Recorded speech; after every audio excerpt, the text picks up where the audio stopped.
Okay, now let me have this cherry lava cake that I made. As you can see here, cashew nuts and cherries raw. You can get here omega-3 fatty acid and fat nutrient. Protein counts as well.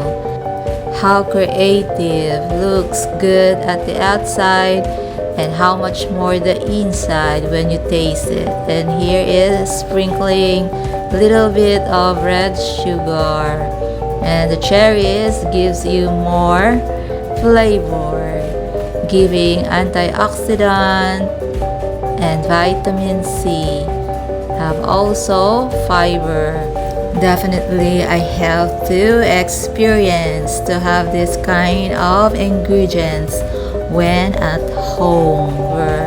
Yummy. Let's enjoy eating this cherry lava cake.